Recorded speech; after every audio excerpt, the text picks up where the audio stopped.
Welcome to Pit Stop Ranch. We're at the Grand National Roadster Show. And we're in the main building where all the really crazy stuff is. And yeah, should be a excellent show. Really looking forward to it. One of the highlights of the calendar, right? All right, enjoy. So, the Grand National Roadster Show is kind of a showcase for builders to show off, and owners for that matter, but big thing is for the builders to show off their talent and possibly attract new customers or just demonstrate to the world just how incredibly talented, skilled they are at building these cars. And as a result, you know, this is one of the granddaddy car shows, and it's specifically, you know, in traditional hot rodding, but also you see almost every single genre covered. Sometimes not always in the same show, but so far of the 3 or 4 of these that we've taken the time to go to. You know, there's a lowrider room, there's a VW room one time. This time there's a lowrider room, though we didn't get much coverage on. Our batteries kept, dying. And so there are a lot of people showing off their wares, showing off parts, showing off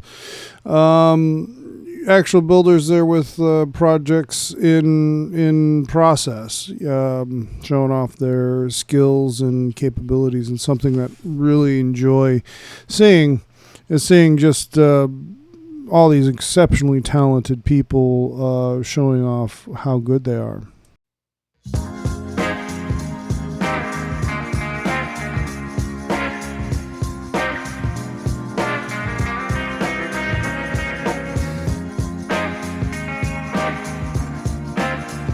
And this first portion is going to highlight some of the vendors and some of their cars and some of the builders' cars that kind of struck me. I once again, I always find it bold to demonstrate your builds in raw metal, because metalworking is exceptionally time-consuming and very difficult, and once you put paint on it, no one knows if that's yet half an inch of Bondo underneath that or you got the bare metal. So I always appreciate those who are courageous enough to, I guess you could say, show their work.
Here's an example of someone whose work is, it's always incredible to stop and look at. Of course, I had to focus in on that Arden-headed flathead with Scott blower on it because, we're talking about royalty, hot rodding royalty, that combination. But obviously working with starting with more or less a 32 type car and then completely customizing it and making it something so much more. And you can kind of see in the background he had built a speeder around a Buick Straight 8 some time ago. And I'm not going to try and pronounce the gentleman's name. Wonderful guy. If you pause it there, you can see his company name.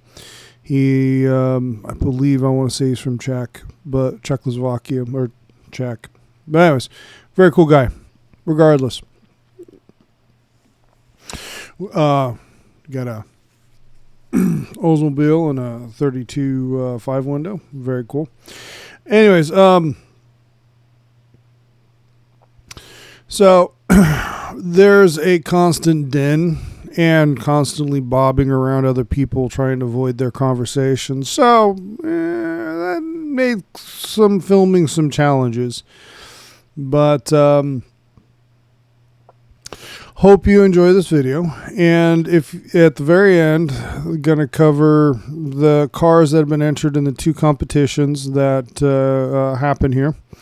And other than that, I'll interject from time to time with my personal opinion on things. But you'll be entertained with a fair amount of appropriately licensed music to go along with the cars.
So this company here sells dress-up items for LS motors to help try and make them appear to be something they're not. Right there looks like a small block Chevy, and the one over there has valve covers on it to make it look like a 409.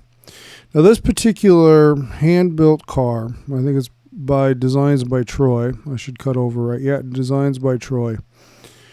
Or Rad Rides by Troy, excuse me. Obviously inspired by a 32, but I don't think there's a single panel on this car that isn't handmade. It's just inspired by a 32. And it's just absolutely gorgeous. It's a Ford Y block in there, and everything is handmade, or a lot of it is billet, but it's done in a way that is very aesthetically pleasing. It isn't obviously custom billet. It's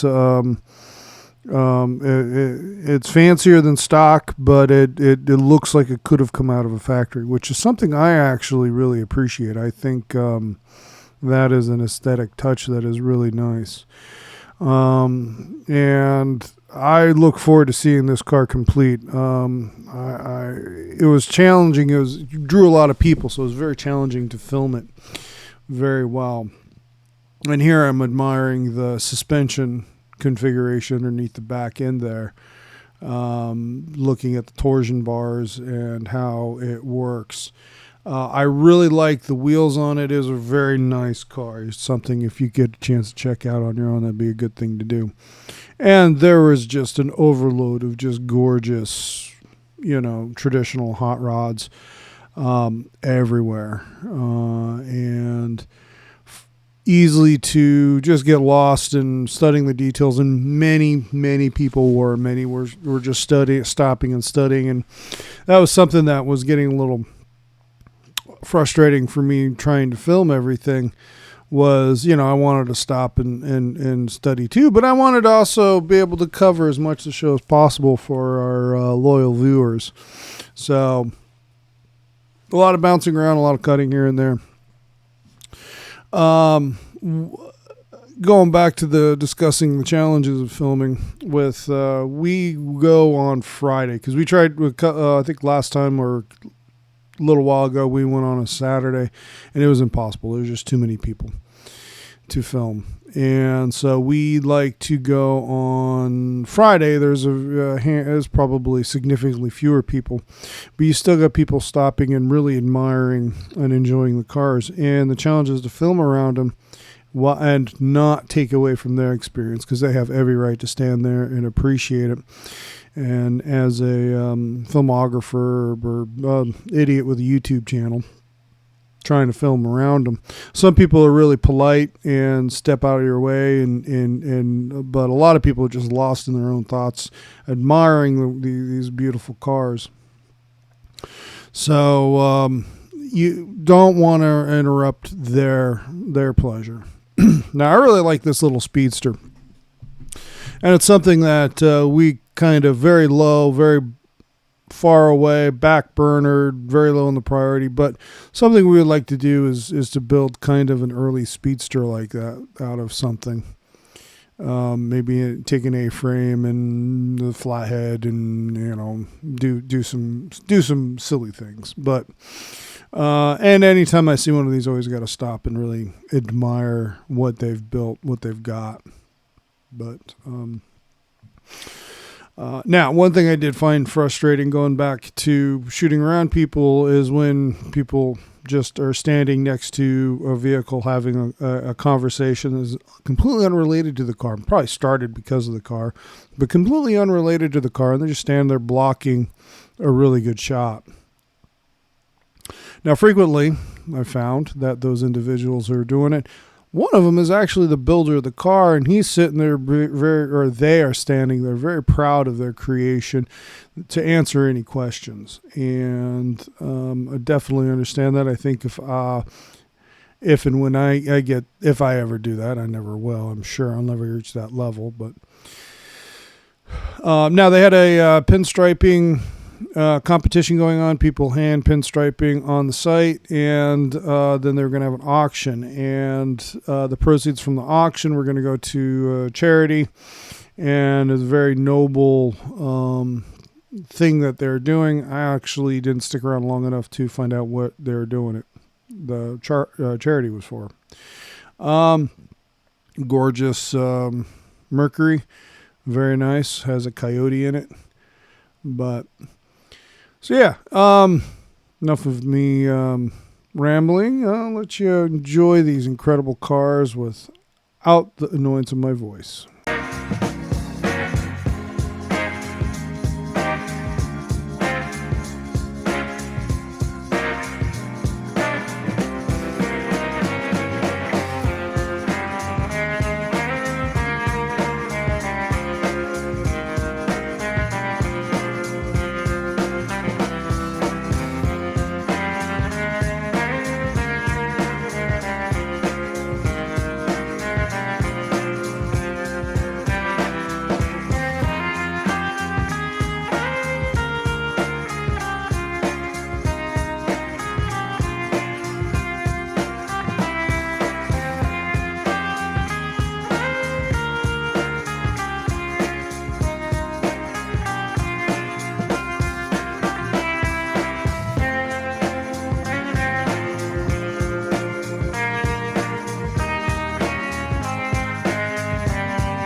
Okay, this is called the Suede Palace.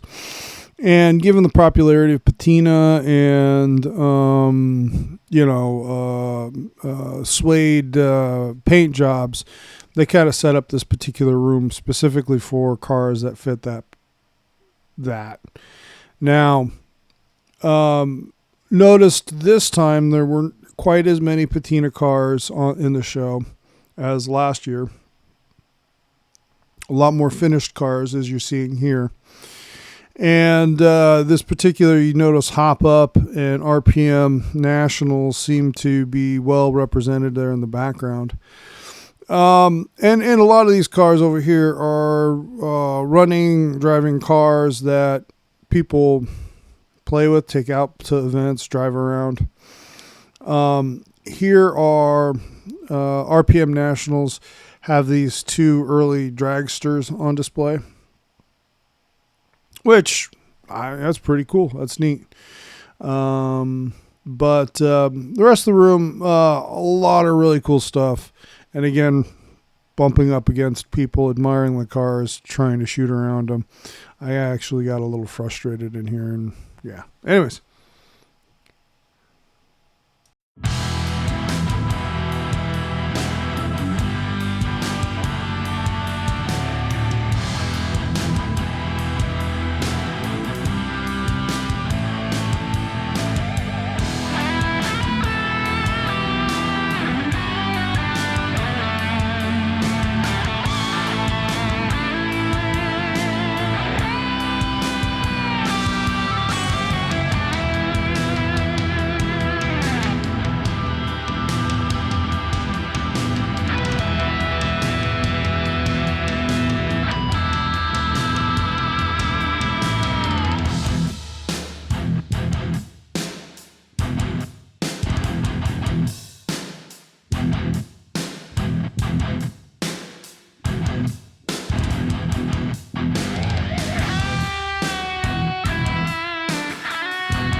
Now, also in in the Suede Palace, they had this little display of a handful of gassers. Another retro class that has become very in vogue in the last couple of years. It seems like Suede Palace has just become a catch-all for popular, cool stuff that's, catching people's eyes and builds people are doing around these ever-changing popular trends that come and go and come back and return and so forth. But anyways, I thought these were really cool cars, all of them.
Now, this building is the Street Machine Then and Now, and it's kind of an homage to Pro Street and hardcore building of crazy, theoretically street legal, but pretty hardcore race cars. And looks like it was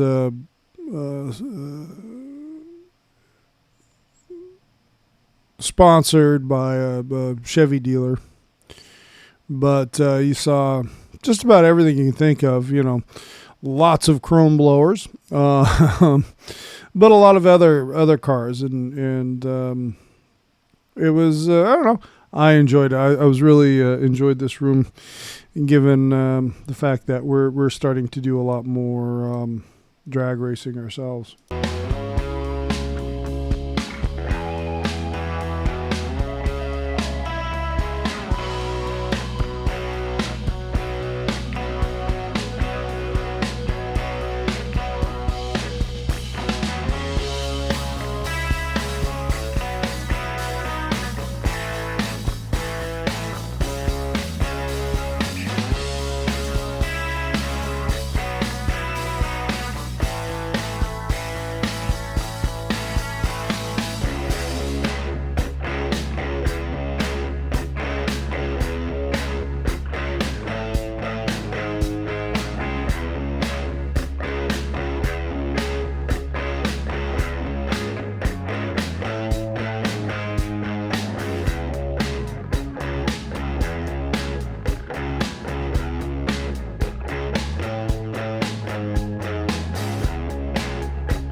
Now, I am curious, maybe someone can inform this heathen. What the heck? Is that actually going to work? I mean, you got what? 471 strapped to in parallel to an 871 something. That's, I can't help but think that it's if a little's good, more is better. I think this blower combination is a more efficient, thermally efficient way of going if you're looking for big boost on this stuff. So, anyways, my thoughts on it. But lots of cool stuff, lots of neat things. Kind of just got to give you a highlights reel of the room because if you haven't noticed, the video is starting to carry on. There's a huge show. I'm trying to show everything in the show is impossible. A lot of stuff ended up on the cutting room floor, unfortunately. So.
So SoCal Speed took over a little corner with some customers and friends' cars, along with their own cars they have built over the years, and put on this really excellent display of, like I said, their cars that they've built over the years in their livery, which they have actually a fair number of, along with their friends who have kindly showed up and put their cars on display with the SoCal folk, SoCal Speed Shop folks.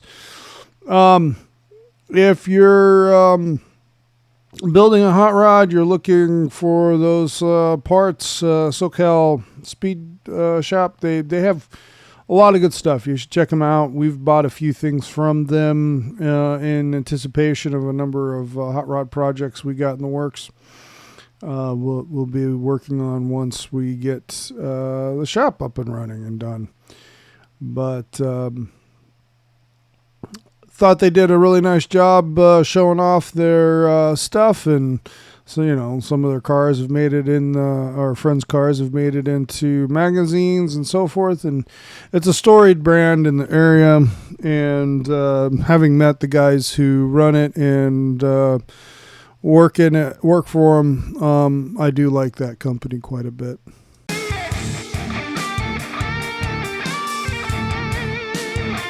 So here we go in the competition. Al Sloanaker Memorial Award. These are, this is kind of, I think, a relatively new award or new category. So it isn't, you're not just competing if you don't have to just have a Roadster to compete for a prize at this show, though the big prize is still just for Roadsters, because it is, after all, the Grand National Roadster Show. However, these are some excellent cars that deserve special attention, made by extremely talented men and women. And a little special section for the contenders. Now, as of filming and of cutting this video, we have no idea who won any of these awards this year. So leave it to the audience to pick their best, put it down in the comments. And if you happen to know it win, but prefer another one, explain why. And if you are don't agree with the winner, explain to us why someone else should have won, or explain to us why the actual winner deserves the trophy, other than the fact that they're like light years ahead of the rest of us on making a hot rod.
And here we are. That is the Amber, America's most beautiful hot rod, as only presented at the Grand National Roadster Show. And some lucky winner, some builder owner is going to have their name emblazoned on this trophy. And here are the cars for your consideration.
And there you go. Then that was the Grand National Roadster Show, or our coverage of the Grand National Roadster Show for 2024.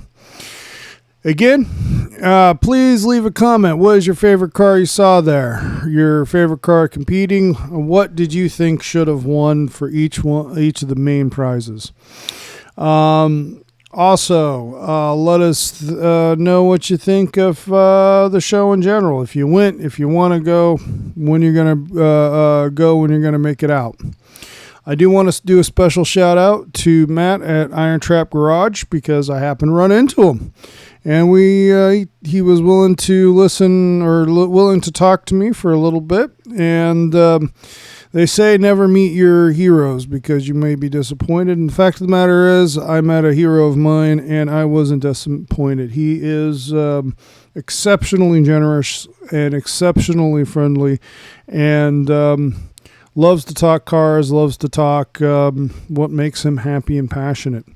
So anyways, if you enjoyed this video, please hit the like button. And if you haven't done so already, please subscribe. Until next time, have a Roadster-tastic day.